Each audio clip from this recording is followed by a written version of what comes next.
ka tumitingin sa dinadaanan mo. Look what you've done. Muntik mo nang mahulog yung cellphone ko. Kabibili ko pa lang nitong iPhone 14 ko. Bakit naman kasi nagdadala ka ng basurang paninda mo dito? Okay, sir. We'll just call you back. Have a great day.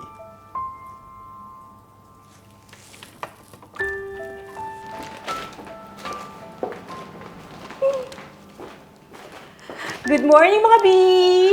Meron akong bagong product from Pinas! Huy, baka gusto nyo i-try. Dali!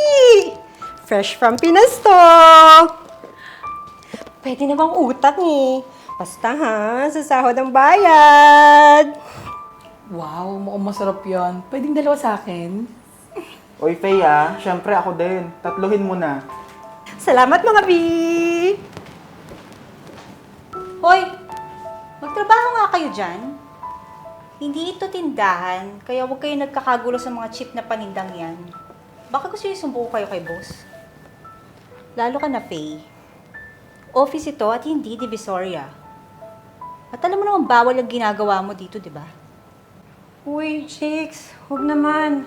Alam mo naman na marami akong binubuhay sa Pinas, di ba? Kaya nga kahit kayod kalabaw ako, ginagawa ko para sa kanila. Hayaan mo, mamayang lunch break na lang ulit ako magtitinda ulit. Sorry na. Alam mo, wala naman akong pakialam kung anong gusto mong gawin dito sa office eh. Ang sa akin lang, umayos kayo.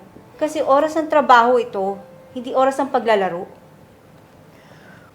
Sorry na ulit.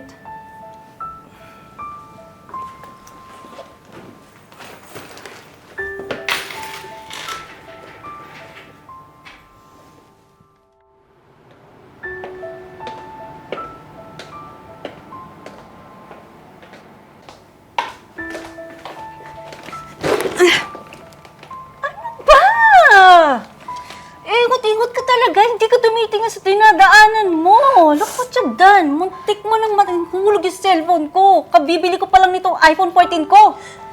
Bakit naman kasi nagdadala ka ng basurang paninda mo dito? Naku, chicks, pasensya na. Hindi agad kita nakita. Sorry talaga, sorry. Sabihin mo, engot ka talaga. Yan ang bagay sa'yo. Sa susunod, huwag ka magdadala ng mga bulok mong paninda rito or else, isusumbo kita kay boss nang talagang matanggal ka na dito. Upita! Oh! Ano nangyari, Faye? Tayo ka nga! Tsaka, bakit sabag-sabag mga paninda mo? Si chicks, hindi ko naman sinasadyang mapunggo siya. Kaya eto, tinapak-tapakan niya yung paninda ko. Paano ko pa mabibenta to? Diyos ko, abonado pa ako. Saan naman ako kukuha ng pambayad nito?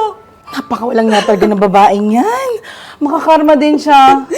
Alam mo, tara na, baka makita tayo ni boss eh.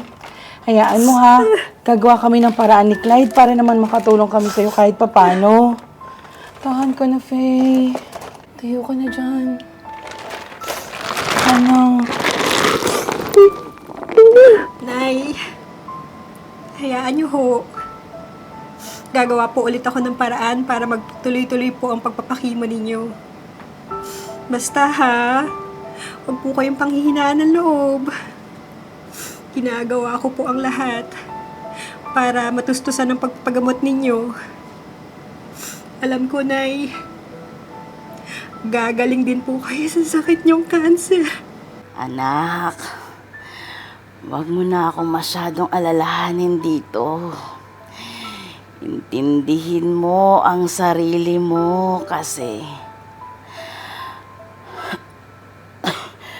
mag-isa ka. Kami dito, magkakasama-sama kami ng mga kapatid mo. Saka, sabi ko naman sa'yo, di ba? Hayaan nyo na lang itong sakit ko kasi Dr. Dini rin naman ang sabi na may taning na ang buhay ko. Sayang lang ang perang gagastusin sa ospital. Ipunin mo na lang.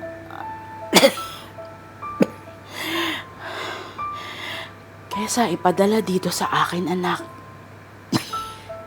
Nay, huwag ka naman magsalita ng ganyan. May awa ang Diyos. Gagaling ka, okay? Hayaan mo. Bukas na bukas, magpapadala ulit ako ng pera para sa mga gamot mo. Nako, itong anak ko, oh. Masyadong maalalahanin. Ayos lang ako dito. Okay lang ako, anak. Sarili mo, intindihin mo dyan sa abroad. Hindi ka pwedeng manghina, anak. Magpakatatag ka. Kailangan lagi kang malakas. Kasi walang mag-aalaga sa'yo kapag nagkasakit ka, anak. O, paano, Nay? Balik po muna ako sa trabaho. Tatawag ulit ako bukas, ha? Miss na kita, Nay. I love you. Ingat ka lagi dyan, anak, ha? Miss na rin kita. I love you, anak.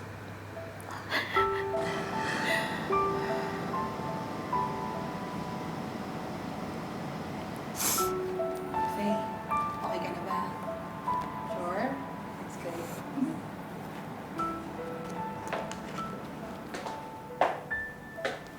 Faye? Ito nga pala yung bayad sa sinira kong paninda mo kanina. Dinagdag ako na rin yan para may konti kang puhunan sa susunod mong paninda. At mula ngayon, order na rin ako sa'yo. Teka, hindi ka ba nagbibiro?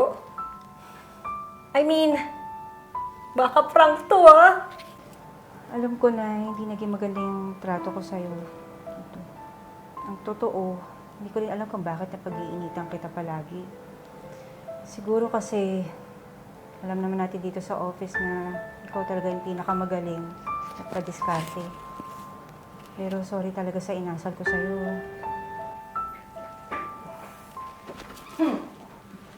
Tama ba ako nangyari? Pakikurtuhan ba ako? Nanaginip ba ako? Oo nga, Suki.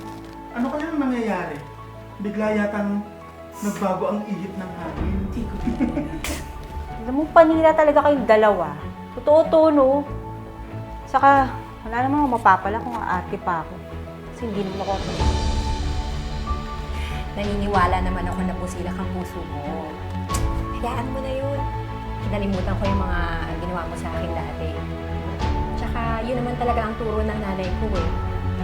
Magpatawad sa mga taong nakasakit sa atin. Tama na ang drama.